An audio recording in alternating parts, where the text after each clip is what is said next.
Akkam jirtu daawwattoota keenya oduu gaddaa qabna. Biyya Yemen mana hidhaa magaalaa Sanaa keessatti haleellaa garee Huutuun raawwatameen lubbuun namoota hedduu darbuun gabaafamee jira. Egaan boombii harkaan darbatameen hidhamtoonni Oromoo mana hidhaa magaalaa Sanaa keessa jiran guyyoota muraasaa fi lagannaa nyaatarraa kan turan hidhamtoonni kun guyyaa har'aa boombii harkaan itti darbatameen lubbuun namoota Oromtoota hedduu gabaafamuun dhageenye jirra. Egaan akka namni OMN dubbise tokko achi magaalaa Sanaarraa nutti himetti hidhamtoonni kunniin guyyoota muraasaa olii fi mana hidhaa sana keessatti lagannaa nyaataa irra kan turan akkasumas gaafii mirgaa gaafataa kan turan garee milishaa magaalaa sana keessa socho'uun akkasumas yeroo ammaatti mootummaa qaama jedhuuni haleellaan kun akka irra qaqqabeedha kan dubbatan. Kabajamtoota daawwattoota keenya guutuu turtii gabaabaa nama magaalaa sana jiraachaa jiru haala achitti uumameen itti dhiyeenyaan nama hordofee jiru tokko dubbisnee jirra akka itti aanutti isinii dhiyeessina.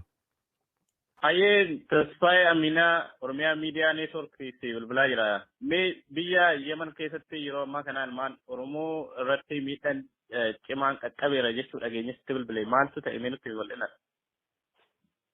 Galatooma Joor Orominni wani ta'e beektaa amma baay'ee tokkoof deemaa baqattoota Itoophiyaa qofa irratti xiyyeeffatanii Itoophiyaa jechuun immoo hedduminaan baqattoota Oromootii biyya kana keessa jiru. Baay'ee tokko rika walitti guuraa jiranii.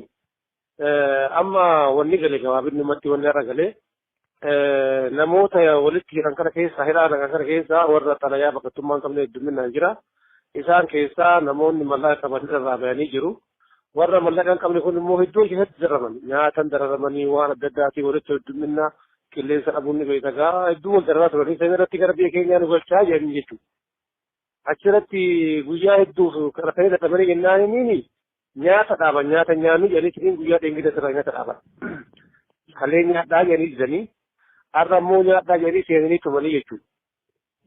San irratti maal tan jedhanii isaan illee walitti utaalanii akkasitti poolisoonni gabbaanii hanga nama 50 wajji dhufanii nama 50 ga'u dhufanii ulaatti cufanii boombii alaan darbanii hanga nama gaa'ilaa ammaatti hangana du'ee jedhee addasii baasuu baadhu waan agartee namoota fayyaa damee fayyaa keessa dalagu jira karaa UNHCRtiin itti bilbilee kallattii dhaboo waan kana inni hordofaa jennaan nama tokko itti dhiyeessuu jedhanii ilaa ammaa reef isaanillee bakka jiran hin beeknu itti tasfaayee keenya. Nama meeqa ta'u namoonni boombiin itti darbatan? Ati yoo amma agartee akka namni tokko achi keessaa himatti ijoolleen takka takka warra lubbuun achirraa jiran jira ala jiranii jira akka isaanii malatti hanga nama 400 moo akkana jedhanii ka yeroo seetti warra keessa jiru jechuudha warri agartee mallaqa kana beekaa kan keessa ture. Qaamni boombii kana isaanitti darbachuu danda'a jedhamu eenyudha? Qaama akkamiiti?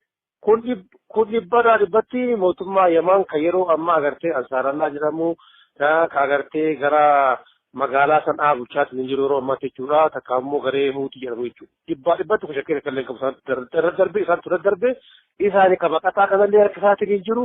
Ka baqataa magaalaa keessa deemeetiin hin guuraa bakka dalagaa irra deemaniitiin hin guuratiin hin jiru isaanii itti gaafatamummaa isaanii fudhata kana namni tokko illee jiru bakka kana jechuudha. Oromoo aduwwee qabaatee keessa hin jiru. Isaanii ka deemeetiin hin guuru bakka dalagaa irraa guuran mana jireenya isaanii irraa guurutti jiran baatii tokko ta'ee jira iyyataa jirra namni kuma qaba jechuudha. Yoo inni seera waan kana hordofaa jirti dhibbatti beekii jechuudha waan kana. Maalidha sababiin isaan himatan baqattoota kana rakkisaa jiran ajjeesaa bifa kanaan gubuu barbaadaniif sababiin isaa maalidha?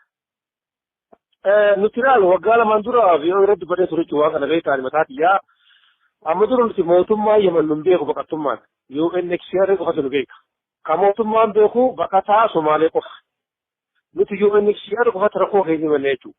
Waggaa lamaan dura fuudhaniitiniin UNHCR fuutee galmee keenya akka jiruun gara uummata Huutii kanaa dabarsee jechuudha.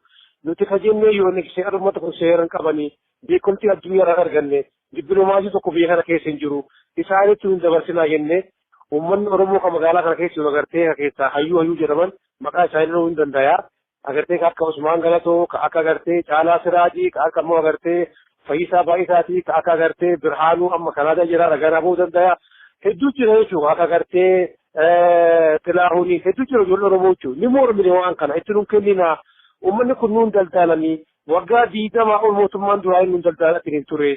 Kunillee amma agartee nuun daldaalachuu fi mallaquma qofa agartee baqataa nuun gurachuuf bu'aa takka nuun buusanii kanaafuu UNHCR ilaa hoo an bira dangara biyya keenya nu deebisaa yeroo jijjiirama jira jechuudha. OBN ittillee dubbadhee waa kana gara biyya keenya akka galu jee maqaan mataan si jechuudha ture jechuudha kan jijjiirama nama kun agartee akka faallaa gara garaa miti. Kanaaf gaafa sumanii tu kennanii mormataa ture jara kanatti nu kennina jedhe kun beekamtii hin qabani milishaadhaan irra ture jechuudha. Kunuu hin oolle har'a baqataa agartee ka guyyaa harkarraa gara afaanii jechuudha ka doolaara takkaafichi naan oolu walitti guuranii mallaqa fidi jedhaniini mallaqa qabu jennaan isa qabu keessaa baasanii kan qabne immoo har'a kunoo boombii isaa dhafeeranii lubbuu nama 400 olii nurraa fixanii jechuudha. Kuni mootummaa kana mootummaa amma magaalaa sanaa bulchuu ansaarallaa yookiin huutii jedhamu jechuudha. Itti gaafatamummaa kana. Mee walumaa gala haalli baqattoota Oromoo yeroo ammaa kana biyya Yemen keessa jiraataa jiran maal fakkaatame keessumaa haala biyya sana rakkoo nageenyaa biyya sana wal qabatee jiruun. Taswaayee rakkoon biyya kana keessa jiru namni tokko yoo rakkate waajjira tokko deemetiin rakkoo himata. Rakkoo bakka itti himannu dippiloomaatiin tokko biyya kana keessa hin jiru. Ambaasaaddarri tokko ambaasaaddaraan miti qoonsilli tokko keessa hin jiru. Qoonsilaa miti kaampaaniin maan tokko gartee kan nama lammii alaa keessa hin jiru. Kana itti rakkoo kan keessatti himatu. Guutuun biyyattii abbaa biyyaa qofa. Waajjirri yoo inni kisiyaarri ulaan isaa cufaa nurra amma yoo ammaa kan dalagaa hin jiru. Eega isaan dalagaa dhaabanii amma gara waggaa asii wakkana deemaa jira jechuudha. Isaanuma dalaguu dhoogee ulaa wali cufan. Sababni itti ulaa wali cufan maali mootummaa lama kana keessa biyya kana keessa jira. Warra magaree milishaa kanaa fi warra beekumtii qabu warra Abdurraboo Mansuur agartee mootummaa adan jira jechuudha. Yoo inni jara san hojii faana dalagaa jirti. Jara kan hojii jara sanaas hin beekumtii arganne harkaa wal qaban mallaqa irratti diina jirti jechuudha. Mallaqa gamasitti hin buusinaa gara walitti nuu kennaadha. Wannan mudura geenyu. Kanammoo ragaa warri isaan baasanii takkaa meediyaa irratti haasanii takkaa mootuyyuu maxxansaa irratti saawwanni baasata kan jiru. Icciitima tokko namoonni keessa dalagan nu baasanii nutti malee waan ragaa qabatamaa isaan jidduu haasamaatti jiru tokko illee hin qabnu jechuudha. Rakkoon jiru rakkoo mallaqa isaan jidduu agartee nuu kenna hin kenninu bakka irratti harkaa wal qaban. Bakka isaan kana keessatti miidhamaatti ni jira. Gara tokkoon mootummaan gadii uummata kana hojii nu kan jedhaniin baqataa asii achi gaddeemu kana dandeemu qabee harkisaa jira.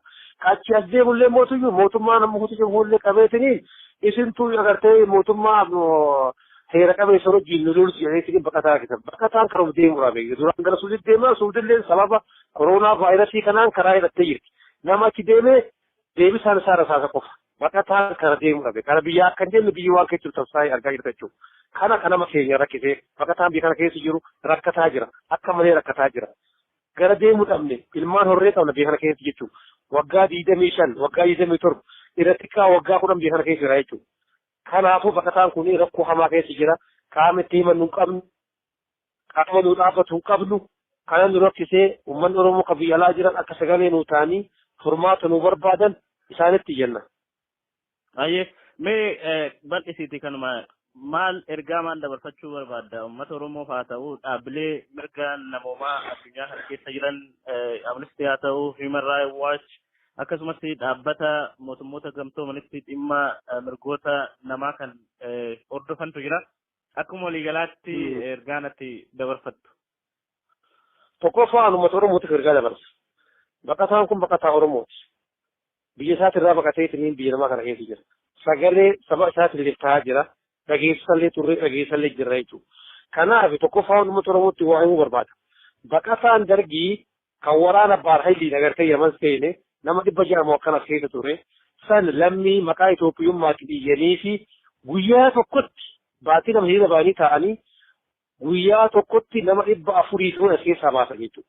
Jaarasantu har'a warra har'a deebi'ee qabsoo uummata Oromoota argamte tana harkaa miliisee jaarasantu diinagdeen dalagatanii bara 2004 biyya tana keessa bara 2003 akka Awuroopaatti biyya tana keessaa ba'an jechuudha.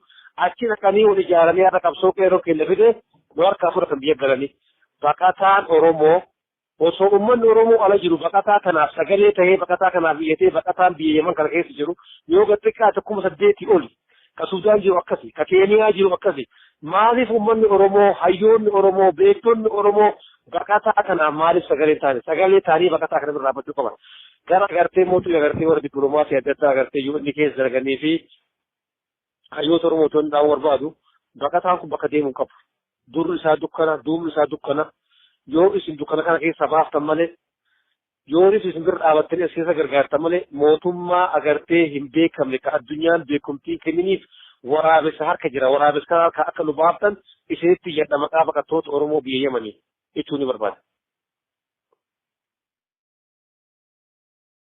Hojjetoota daawwattoota keenya ajjeechaa suukanneessaa biyya Yemen magaalaa Sanaa keessatti ilmaan Oromoo irraa qaqqabee jiru kana jala buunee hordofnee kan isin biraan geenyu ta'a. Akkasumas maatii baqattoota Oromoo ajjeechaa suukanneessaan kun irratti raawwatame akkasumas ilmaan Oromoo maraa fi OMN jajjabina hawwa.